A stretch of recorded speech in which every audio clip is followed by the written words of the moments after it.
evening, I am pleased to introduce our guest author, Akil Kumarasamy. She is the author of the novel Meet Us by the Roaring Sea and the linked story collection Half Gods, which was named a New York Times Editor's Choice, was awarded the Bard Fiction Prize and the Story Prize Spotlight Award, and was a finalist for the Penn Robert W. Bingham Prize. Her work has appeared in Harper's Magazine, The Atlantic, American Short Story, and Bomb, among others. She has received fellowships from the University of East Anglia, the Fine Arts Work Center in Provincetown, Yado, and the Schomburg Center for Research in Black Culture. She is an assistant professor in the Rutgers University Newark MFA Creative Writing Program. Please join me in welcoming Akil Kumarasamy to Baltimore and the Pratt Library. Thank you for the introduction, and thank you everyone for coming on this Wednesday evening. So I'm just going to talk about the book briefly. So Meet Us by the Roaring Sea takes place in the near futuristic New York City. In this futuristic story, there's an AI coder, and she's translating a text after her mother has recently passed away. So the book alternates between this kind of futuristic New York world where there's carbon score monitoring and there's like a reality TV show about soldiers, and then this translated text, this manuscript inside the book.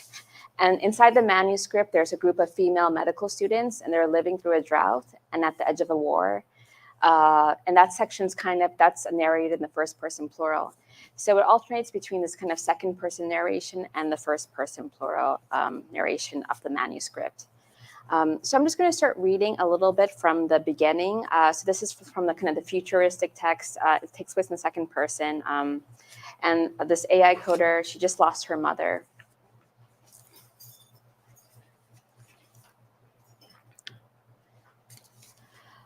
A mother is a slippery thing.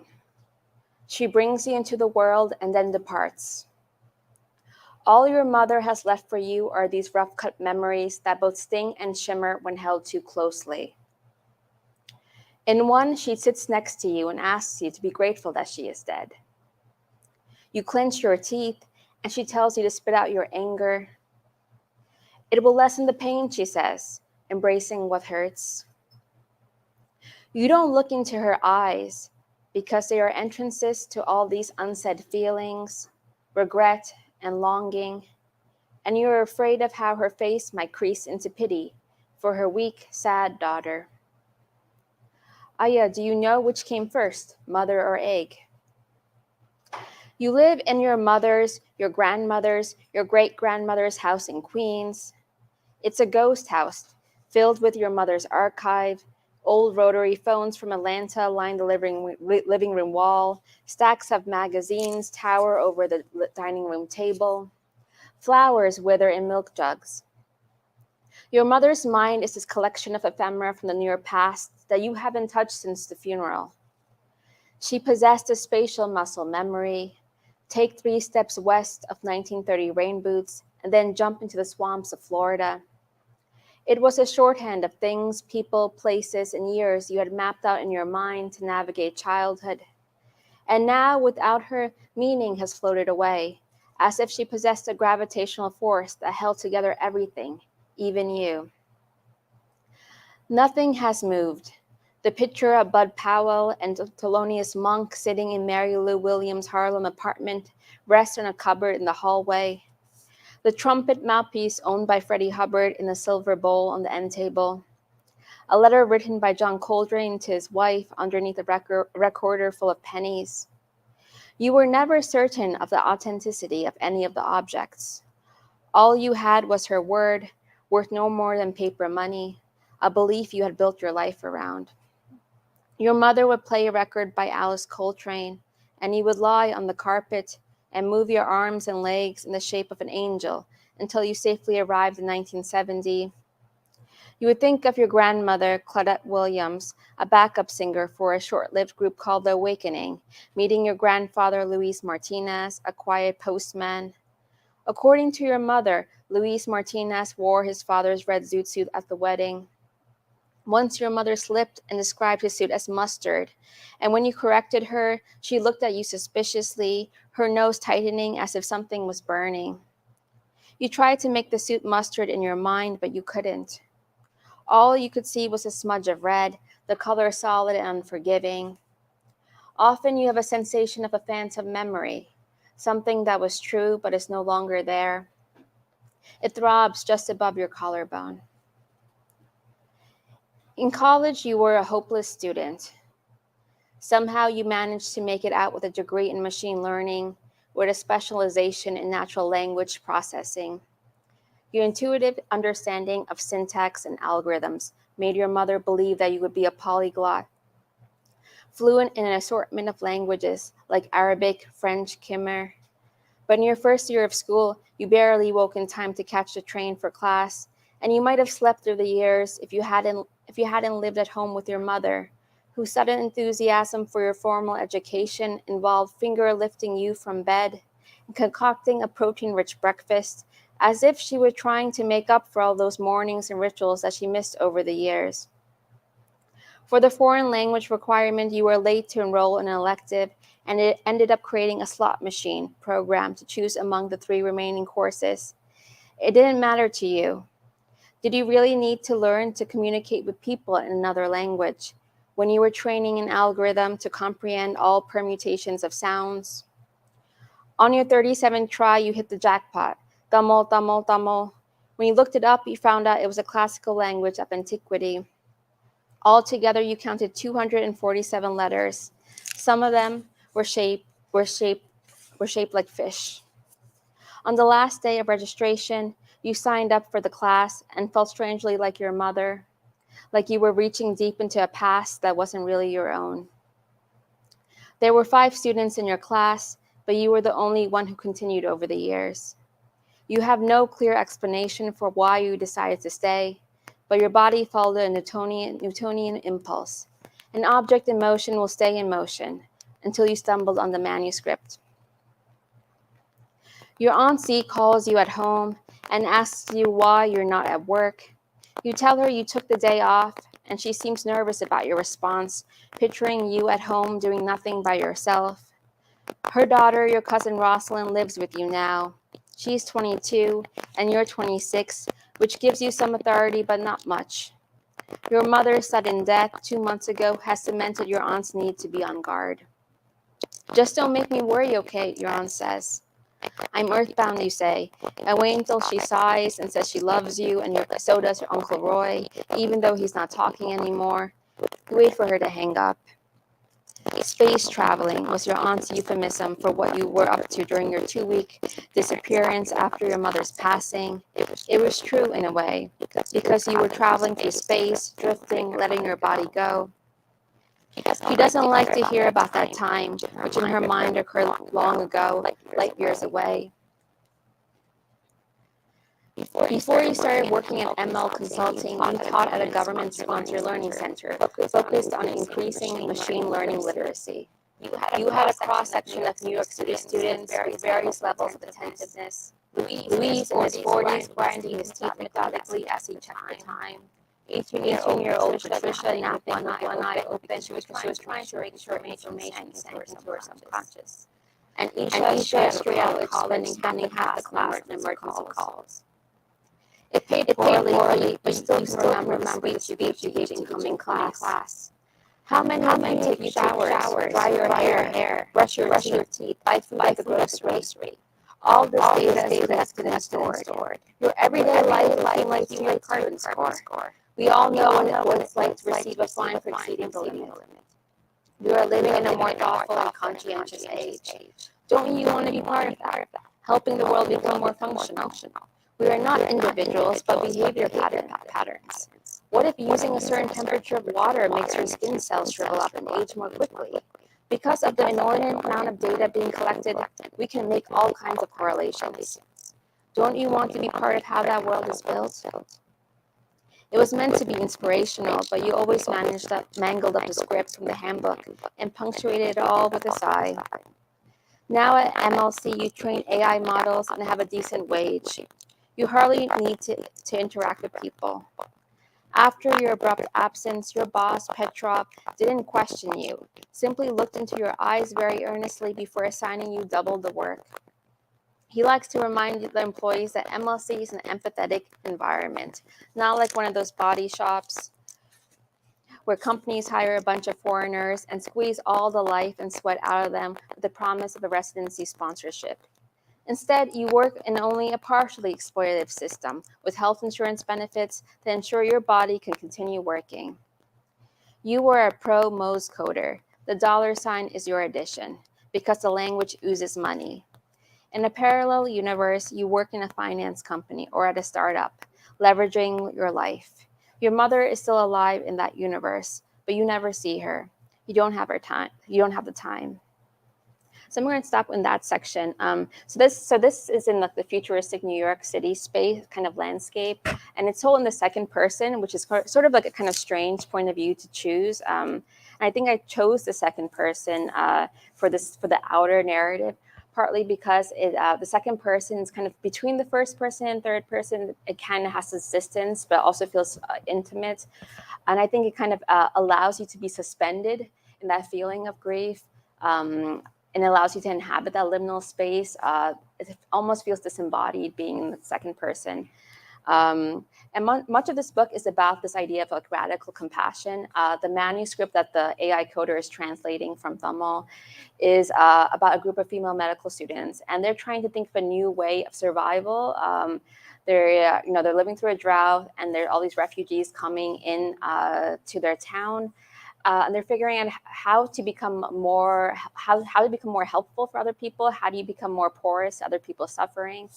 So the second person in the outside narrative also allows kind of like the reader almost to step into. So in some ways, both these point of views, the first person plural, the we, and the second person, are both a kind of very kind of inclusive point of views that I was kind of experimenting with. So I'm just going to read a little bit of the manuscript that she's translating. So the book alternates between the two, this outside world, New York world, and the manuscript that she's working on. So this is the beginning of the manuscript. We were 18 the summer of the drought. The cow's milk tasted of water, and the harvest had shriveled to half-formed things. Onions the size of chicken eggs were pulled from the ground, and lentils the color of the sky, the same bright blue as the dye from the garment factory. At St. Mary's Hostel, we survived off boiled peanuts and rice porridge. The single meal was meant to last us the whole day. The hunger was a lesson in the human body. And on our first day of anatomy class, we all looked drained and hollowed out like the skeleton hanging in the front of the room, 17 girl specimens. Alone for the first time in our lives, we walked from the hostel to the canteen, our backs hunched and arms tight across our chests, and the older girls would look at us wordlessly while passing, their gaze like the steady surface of a mirror. We'd feel them willing us to look, step closer, reveal what we did not even know of our true natures. Sitting side by side, the older girls ate with a patience we had yet to fully understand. They chewed on a single peanut for 20 minutes, moving their mouths so slowly as though they were chanting. Sometimes they left their porridge outside the gates for a street dog, or they searched for the hungry before sundown, walking barefoot down the streets. To us, it seemed like they survived eating nothing at all. We had come from all different villages and cities across the state to the recently established medical college, only 29 kilometers from the island. Our parents were told we would get first-rate medical training because of the geography. How many first-year medical students were able to operate on patients? Our parents knew of the Civil War on the island, but with a distant recollection, much like their memory of the old epic poetry we shared, written in the same tongue, when ancient kings ruled the land, and nothing as elemental as water divided dynasties. For them, these were like fables, old wives' tales, useless musings that brought only more hunger. We were mostly average students who scored high enough to enter medical school, but not enough for a government scholarship. With the opening of the medical college by the refugee camps, our parents prayed at the temple, the mosque, the church, thanking the Lord for the misfortune of others. As long as people suffered, we would be employed. When they spoke of the refugees, they expressed an oversaturated pity, their voices clouded with satisfaction.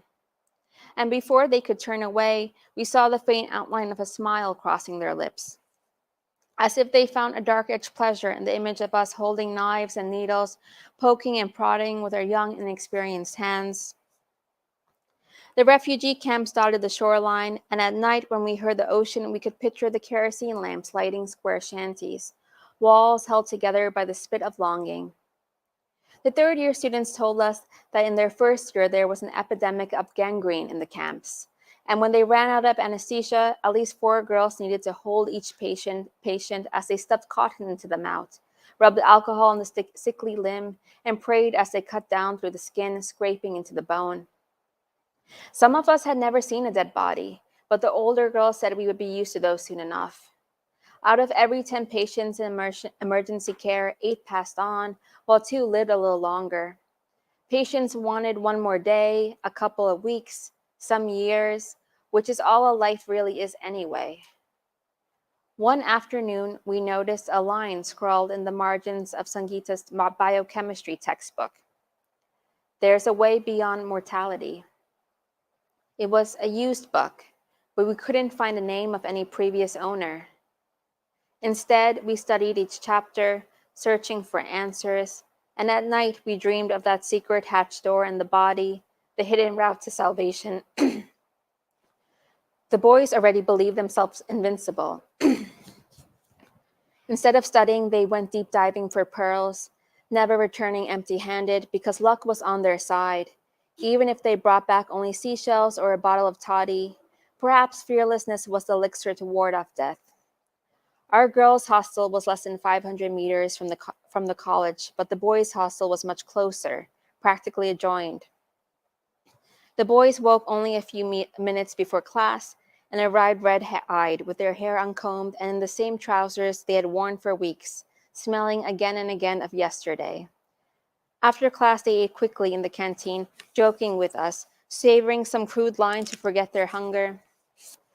At night, they stayed out, sometimes jumped on an empty boxcar, following the tracks to another town. We watched as they howled through the evenings, their slim bodies alarming us with only jealousy, perhaps. As we returned to St. Mary's at curfew, with Madame Sarojini counting our names on the sign-in paper and checking our tardiness against the clock. A single old television with a knob and metal antlers waited for us in the common area, the floor covered with a green sheet where we sat side by side with our legs folded. On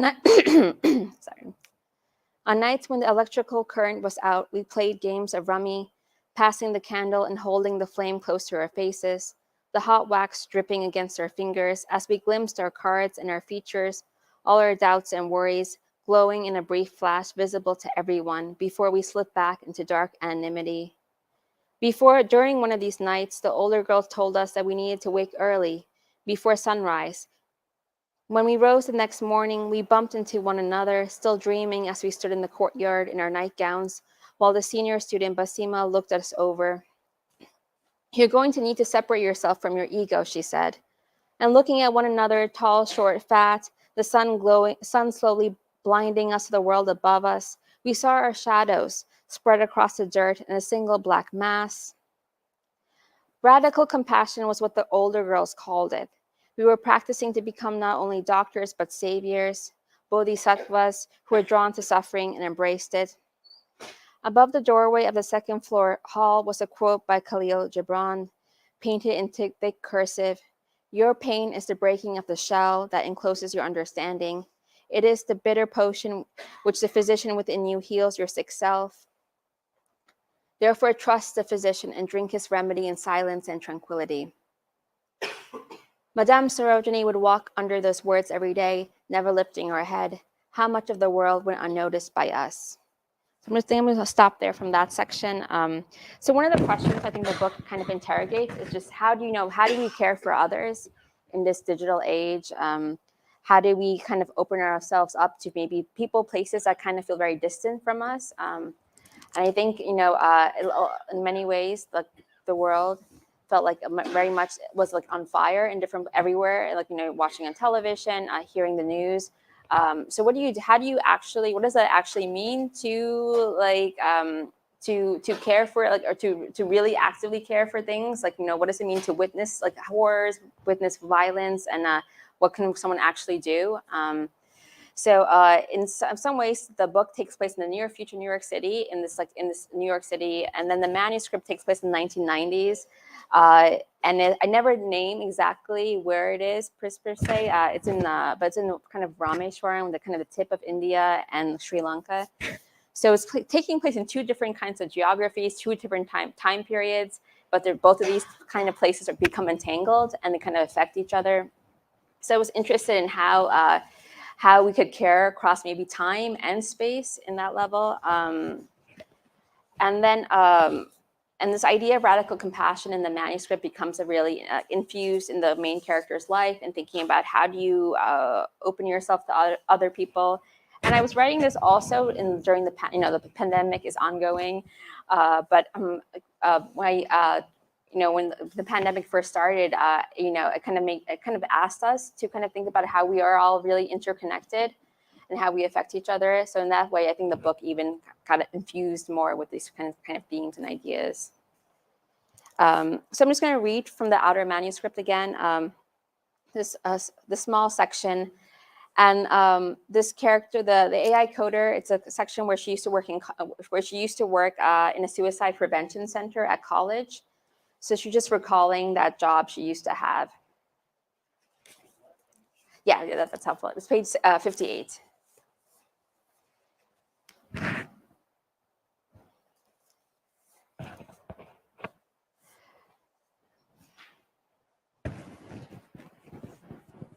At college, you worked at a suicide prevention center.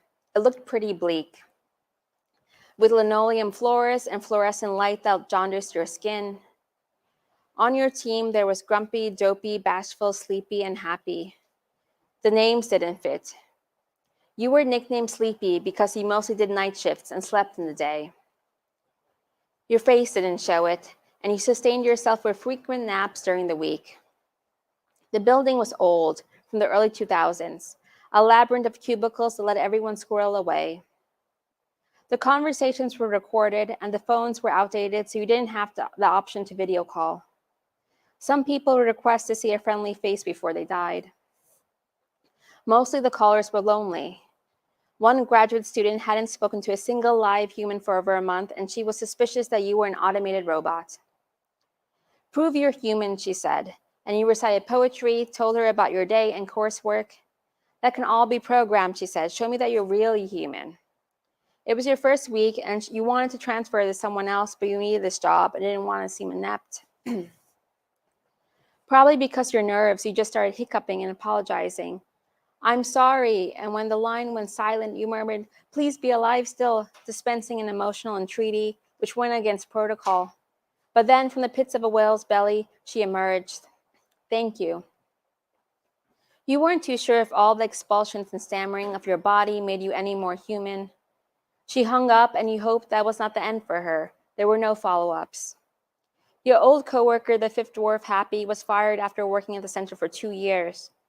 They deactivated his ID and didn't even let him collect his belongings. Everything was shipped to him. In an afternoon conference, the oversight board, which consisted of a woman in her 80s with a hearing aid and a fresh graduate with an eye patch, played the recordings referred to as the love chats. Over the course of a week of mandatory retraining, you listened to the 10-hour conversation between your coworker, Happy, and the young man, caller number 347, he was falling in love with. Caller number 347, or David, said he planned to die that night.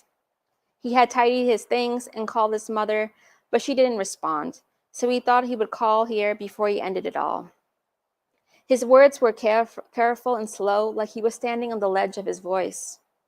Happy stayed calm throughout the first half hour. He asked David about himself and the people in his life. Then, somewhere around the 45-minute marker, there was a shift. David described an incident when he was 8. He had tried to drown himself by sticking his head into a toilet bowl.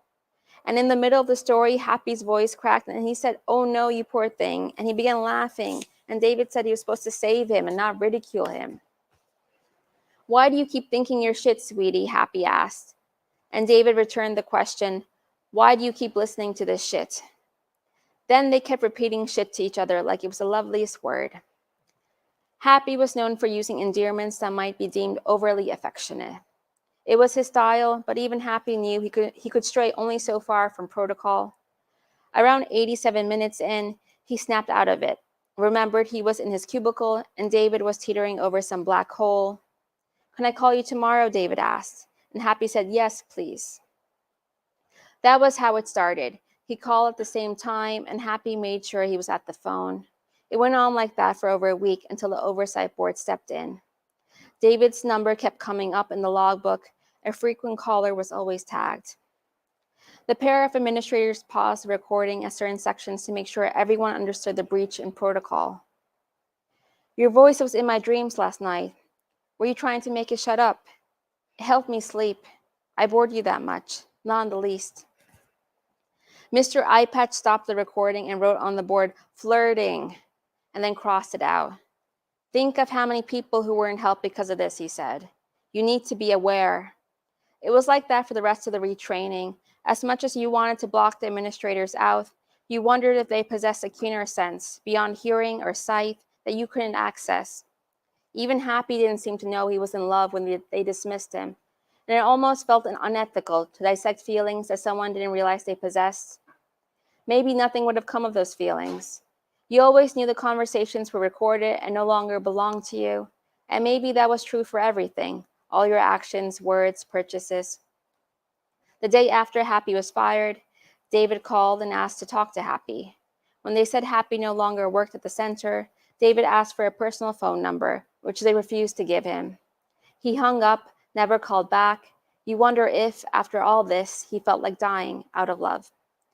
I think I'll stop there. Yeah, so that, so the narrator, the AI coder, she's both translating this text, and in her job, she's working on like an AI project, and it's kind of like a strange AI project. In this world, there's a lot of kind of narrow AIs, much kind of like our world, and there's also this kind of carbon score monitoring that's happening. Measuring each person's carbon footprint, and for both climate reasons, but also it seems like possibly for surveillance too. So the book is sort of kind of questioning kind of different ways data is being used. And the special project she's working on, it seems like it might have like larger, bigger effects. And one thing I was kind of playing with and thinking about the workplace is that often, we're working on projects and we only have a kind of a sliver of what we're actually doing, of something that's much, much larger. So the narrator is kind of navigating her own kind of moral compass. What does it mean? So what does it mean to be a good person? What does it mean to be working on something that might have kind of really consequential effects for like the rest of like most America or other citizens? Like, what does it mean to what does it mean to really care for other people, like even in your own workplace and even in the work that you're doing? So kind of questioning these different kind of systems of, both thinking of like the capitalistic system of how, what does it mean to kind of the measuring the money you receive for a project, and like your moral culpability in the actions you're taking. So I think all these kind of questions are kind of playing. So thinking of both this AI project and also code translating. So playing around with both like high technology and low technology. The mother who's passed away, she also has a collection. She has like an archive. She collects things that she kind of imbues with meaning. Like she has a chair that might belong to Ella Fitzgerald. But she kind of gives it a history. So in some ways, you see a lot of old technology in the book too, like even thinking of video cassettes, phonographs. So I kind of wanted to put all different kinds of technology into conversation, even thinking of translation as a form of technology as well too. So I guess we could open up just any questions, anything from like the book, also just like anything about like the writing process itself too, or any questions that you might have. Yeah. My question relates to what I was reading at the beginning. The manuscript is found in evidence boxes. Mhm. by a police officer, and it names, I think, the town. Does it not? Yeah. But I couldn't. The town is so similar almost to the story. Yeah. If there was intention there, Mm. and where is, because you're talking about the Ohio River, with the ashes and weeds, and like I'm feeling grounded in the setting and the location of the story. But when I saw that particular town, Mhm. it starts with a K, I was like, where is this? Do I need to Google this? Yeah. Is it a neighborhood? Mhm. Mhm. Yeah. So, yeah. So that's from the I only read like an excerpt from the beginning. So she is in. So she grew up in Queens. So like we're in New York. But then in she's doing natural. She does like she studies natural language development for her AI work. And for that, she has to take a random language elective. She ends up taking she ends up falling into a class in the language is Tamil, and it's not related to her at all. She kind of randomly has selected this class. So in that class is when she first reads the manuscript, and then reads this manuscript. And the history of the manuscript is in that first section. I mentioned that it was kind of discovered in a small town called Rameshwaram, and it's Rameshwaram is like an actual place, and it's like the tip of India, and it's like right, tip of India, and it's close to, you could see like Sri Lanka. So it's kind of in this kind of in between place. That's might be the only time I mention it. And in the manuscript, I don't mention specifically, where it's. I don't mention countries, but from like kind of details, it kind of becomes clear that it's like where it might be located. Yeah. So in that sense, so she kind of randomly falls into reading this manuscript and also being connected with this place and also people that might not seem kind of very, very far and distant from her. Yeah. Yeah. I'm interested in what research you guys do to write this. What did you have to learn about AI and machine Yeah. learning, and also Yeah, good question. Yeah, yeah, because this book does deal a lot with AI. I used to also work in. Was also a programmer too, so kind of pulling from like my own knowledge, but also specifically, doing a lot of research in AI. Specifically, Melanie Mitchell has this great book about like AI and human intelligence. And also, Ruha Benjamin has this book called Race After Technology. And what I was kind of really interested in looking at and thinking about was also like how AI, sometimes we look at AI and it seems like this kind of unbiased kind of entity, like mechanism. But in some ways, it kind of is just a reflection of us. It's being trained on data, our own data. So kind of in some ways, it's being trained on our collective consciousness. And in that sense, it's kind of, it's just amplifying, what, our own biases and own kinds of sentiments. So thinking about how that could play out in the future, and even thinking about our present. In some ways, using the future was just a kind of like metaphor of kind of speaking to the present moment. It just kind of allowed me distance to speak about the present. So I was, really thinking about like, okay, where are we with AI right now? I know, Chat GPT is like, that just like, kind of blown up in some ways. The project she's working on does very much feel like almost a Chat GPT kind of entity, but also kind of even has more capabilities in some ways. Yeah, so it's interesting in thinking about like, okay, where we are and like kind of like lifting it a little into the near future. So it's not necessarily, you don't see like androids in the book. It's not like, androids seem like very far off. It is still dealing with kind of narrow AI is how we have it in our world, but just imagining into some sort of other future. So I did have to do a lot of research in that sense and thinking about AI, but also thinking of imaginative ways to kind of incorporate that kind of information, and making it feel both kind of technical, but at the same time imaginative. And also one of the tricky parts of the book was I have this future world with AI, and there's also this like reality TV show about soldiers, and it is talking about kind of militarization. And at the same time, I have this manuscript about this group of female medical students. and trying to think about how do both of these storylines kind of affect each other, and how do they entangle with each other, and also what kind of kaleidoscope effect do you want the book to have from switching from that future space, AI space, to the world, the girls. In both narratives, televisions are really important. In the manuscript, translated manuscript, all the girls get free televisions. It's a campaign by the government to help with the drought, because people are like, oh yes, television, at least you could see people eating versus actual food. So, and which was actually an actual government tactic. They were just like, yes, everyone gets a television. You might not have electricity, but you have a television. So. And in the outer world, there's also people are constantly watching television. So one of the questions is also like, what does it do when you constantly are being inundated with images? There's a reality show of soldiers. So for example, it's called Soldiers' Diaries, and it takes place. It's kind of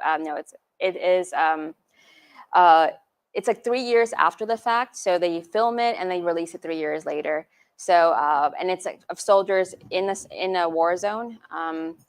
So in that way, like the viewer is able to actually see what is happening in a war zone. So you feel much closer to what it to reality in that sense. And we are constantly getting we're getting footage of like different wars, and you're predominantly what's happening in Ukraine. What does it do when we kind of are constantly consuming these images? Does it affect us? Do we become better people? What does the act of witnessing do? And the book takes it even a little bit further too. There's actually even like you could actually take people's memories. And one of the characters works in a laboratory, and that becomes another kind of avenue. So the book very much is also dealing with thinking about what does it mean to witness other people's pain, and also what does it mean to even navigate your own memories, your own traumas. So in that way, the book is taking the idea of data and like kind of comparing it with the idea of like our own memory points or our own data.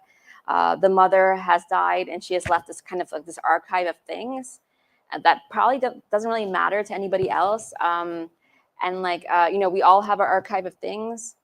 And in some ways, for her in particularly, someone might think of her as like a visionary, or people might think she's a hoarder. Like that line is kind of messy and kind of blurry.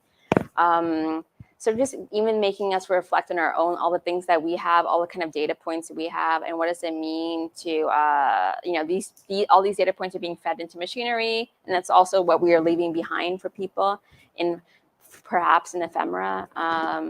And kind of navigating kind of like, what does that mean? All these kind of shed particles of ourselves. Yeah. Thank you for your question. Yeah. How did you decide what felt like grounded Mm-hmm. in your future? Like the example of your counting your personal card Mm-hmm. seems moderately realistic, right? Yeah. Something more out there. Yeah, so how did I make a decision? Like, what's kind of seems more grounded? Yeah, I guess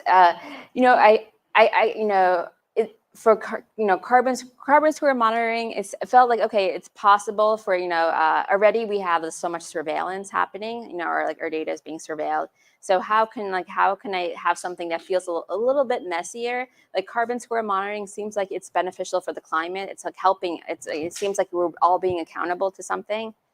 And it seems sort of like feasible because it's kind of tracking your data, your purchases, like what you're purchasing, and using it, kind of making a kind of numeric system. So in that way, that felt kind of like not so far off in that sense. And also played around with this idea of surveillance too. It kind of felt like both, like this could be helpful. This is how we save the planet. We each become accountable to everything we purchase and how we are kind of navigating the world. At the same time, it becomes this government entity that they could be using this data to maybe feed some AI in some way, do something with it. And also, there's also an AI. There's a self-driving car accident that happens in the book too, and the accident also plays around with the idea of who dies in an accident. So it plays around this kind of trolley car problem. There's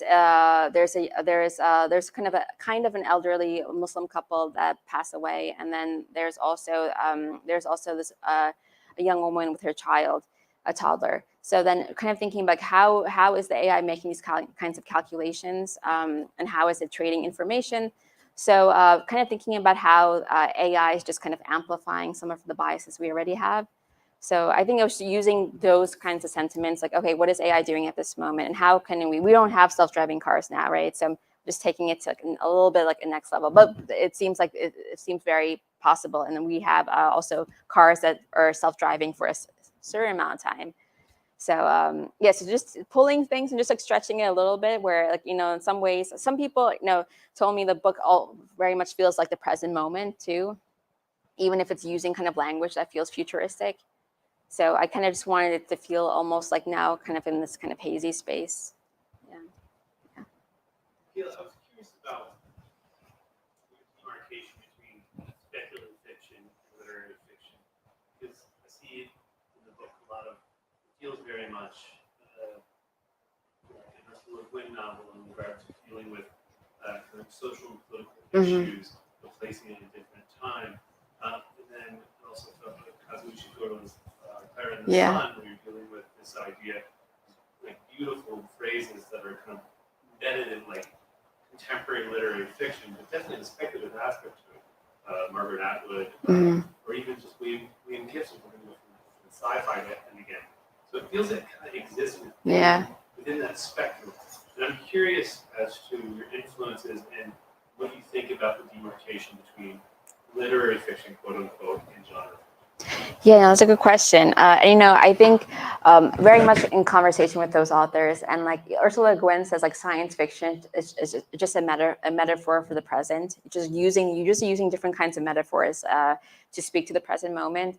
So in that way, I do feel like I'm like even for Kazuo Ishiguro, like even for Claire in the Sun, using androids to talk about what it means to be human, using spaceships, using different things to just talk to what it means to. What it means to be human, or just like anything in specific problems, specific issues or political issues or structures we have now. I do think, you mentioned Ursula Le Guin, like very thinking about power structures, thinking of society, thinking of a left hand of darkness. So yeah, definitely in conversation with those authors. But in some ways, the word speculative is really funny, because like speculative is, all fiction is speculative. It's the kind of thinking, we're all. It's all kind of this hypothetical space we're kind of inhabiting. It's always this kind of genre fiction has always it's always this the strange hierarchy that has I think writers and even Ursula Le Guin has been constantly kind of pushing against. Octavia Butler was pushing against being kind of even labeled as being labeled as a kind of science fiction writer. For example, Octavia Butler, Kindred is very popular now with the TV show too. And that book doesn't really have, the one sci-fi element is that she's able to somehow she's portaling into the past, and that's the only science fiction element in the story. But then you also have Toni Morrison's, Beloved. We have this kind of ghost child coming back to life, that which could be considered science fictional too. So it's kind of this idea of like what is how these markers seem sort of like sometimes arbitrary in how we are kind of placing them. But I feel like, writers from across time, if you look back in the archive, like, Du Bois was using science fiction, he wrote this short story called The Comet, where the comet came and destroyed New York City. And there's only, in the beginning, it seems like only one Black man has lived. And he's able to talk about different kind of political situations. And you would think that, a comet would destroy New York City and all these different structures of power would be destroyed, but it's not. So I think even you think a pandemic comes and different structures will be, happens, and we see all the kinds of like fissures and structures that still remain. So I think science fiction, it kind of allows us to see kind of structural problems, maybe even like with this kind of deeper clarity. Because it just kind of extends the stakes of like the world or bronze or scope of the things. A comet coming kind of shows like the power of these structures to remain in some ways, because we can't destroy them in our imagination. But I think sci-fi, all these genre fiction allows us to like play around in the space of the imagination, and that's where all these ideas, all these concepts live. So I think that's why you see so many scholars, anthropologists even using science fiction, using using genres as a way to talk about these things. But I think that the demarcations feel they're much more porous, and I think it's kind of this false kind of narrative we have to push people to all these, they're a science fiction writer only, or it's, it feels like this false, but it's much more fluid, and people have been doing it constantly throughout, and it's throughout history. So yeah, I feel like that's why it's I would want to like push against that, any sort of kind of hierarchy of like genres. Yeah.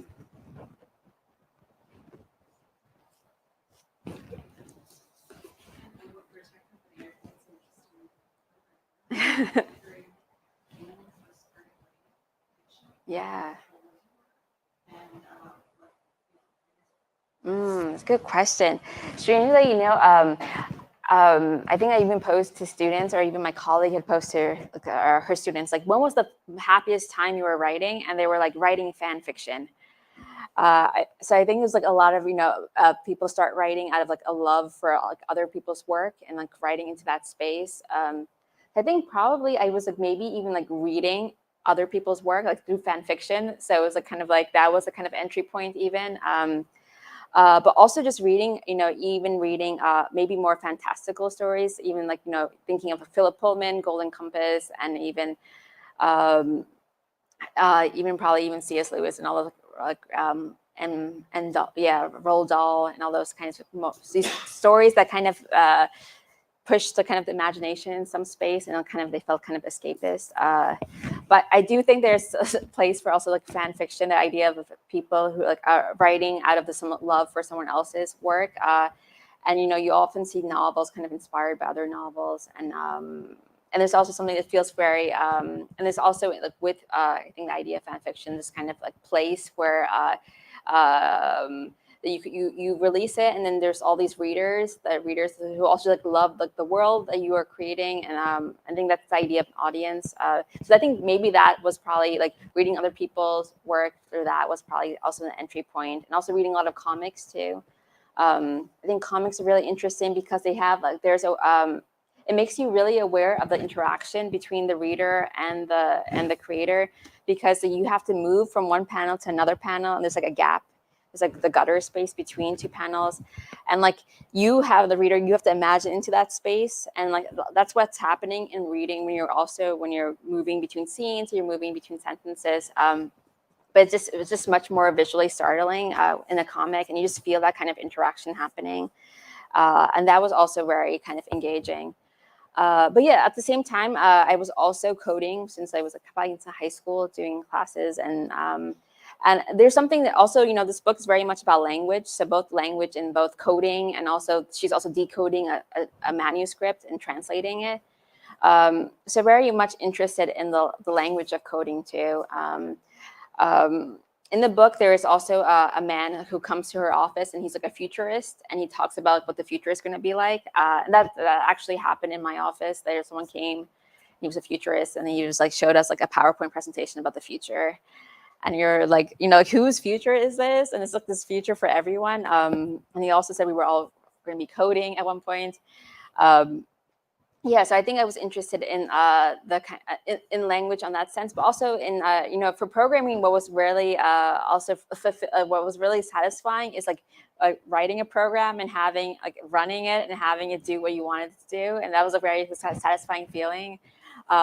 Which I guess it's kind of contrast with writing, because you write something for a long time, you're like, it's not working, but you don't know exactly what's not working, and you're just and you're tinkering around with it, but it feels like this long extended period of time, where it's just like that satisfaction of like of running a program, and like feeling that it works, and it's like it's doing what it's meant to do.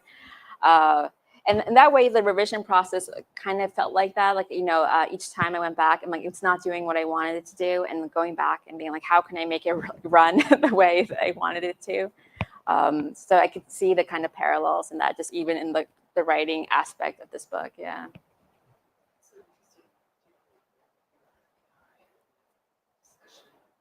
Yeah. particularly ChatGPT, yeah, ChatGPT, yeah. I saw this thing was 10 minutes, 2 million minutes, language,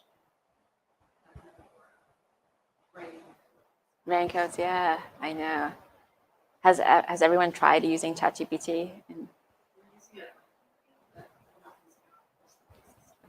Right thing, yeah. People are, yeah. One students are, yeah. One of my colleagues, he had like I think like most of his students had submitted like ChatGPT essays. He thought they were ChatGPT essays, but he wasn't sure. But like I think there are ways now to identify. Yeah, yeah. Speaking of that, in the book, does she use natural language processing to translate the story? Is that affected in any way? Mhm. That's sort of how she interacts with the story. Yeah, she's actually translating by hand, which is like so it's like very like so I guess in that sense it's like very not low technology, but she is doing it by hand versus this like AI project that she has. So she's not using So this is like a very much this is very much like a personal project that she is doing, and partly out of grief. Like her cousin who is living with her is like, why are you even doing why are you doing this? It's a very strange, weird thing. I think that's also just getting at the kind of like the strangeness of grief. Like like you end up doing maybe unusual things that you might not have even expected to find a way out of your grief too. But yeah, doing it by hand, which seems very like strange because I guess hand meaning like it could be computer. Yeah.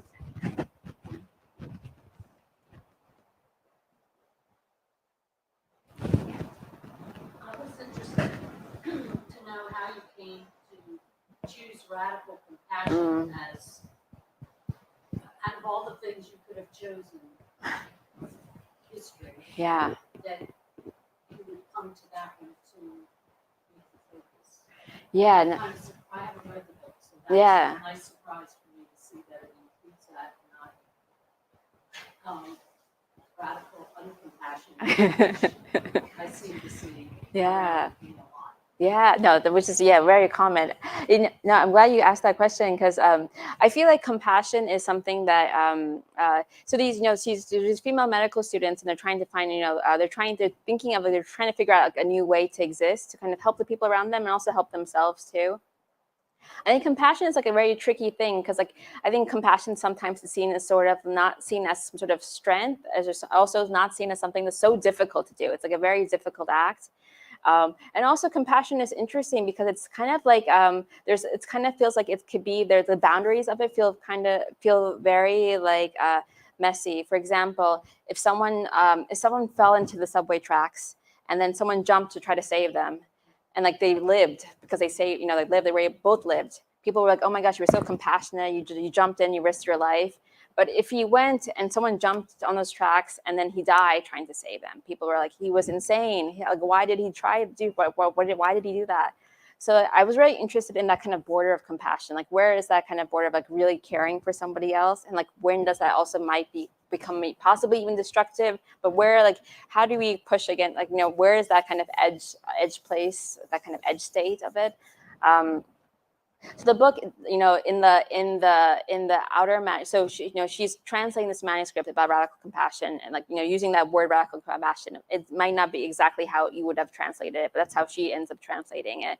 And then the idea of compassion, radical compassion, ends up being part of her life, and she must take an act, bring someone into I don't want to spoil anything, but she ends up also doing this kind of a radical act for somebody else. So kind of just interested, what does it mean to really open yourself up to somebody else? What does it mean to go beyond your kind of your own self, your own ego? What does it mean to really feel someone else's pain? And then I'm taking that on a very kind of I'm doing that from many angles because people start even taking. There's also this idea of memory drugs. But also, in the translated manuscript, it's in the first person plural, so it's like the we. So these characters are also trying to transcend their consciousness, trying to go beyond themselves. And then in the outer manuscript, we have this whole idea of kind of the collective consciousness of data too. And what does it mean, like thinking about the self versus like this kind of greater kind of amalgam that we're kind of becoming part of. So it's kind of navigating the space of like, what does it mean to be an individual in this sort of space? How do we care for others in this digital age? What does that mean? What does that look like? So I think it's like posing all these questions, and I think with the pandemic, as I mentioned earlier, it kind of really brought much of that to the surface. So we saw like kind of how interconnected we were, and also like how much people were suffering, and how do we care for others in that way, and also people who might seem very distant from us, but like they're entangled with us too. So yeah, bringing up all those kinds of questions, and yeah, I don't think maybe compassion itself is like a word that's also like maybe not used, and maybe not really, I feel like dissected so much or kind of tested. So I kind of wanted to take compassion and put it into a kind of like a laboratory setting, and kind of just try to like take it to all different places and see where it can go. Yeah. Mm-hmm. Yeah, that can many.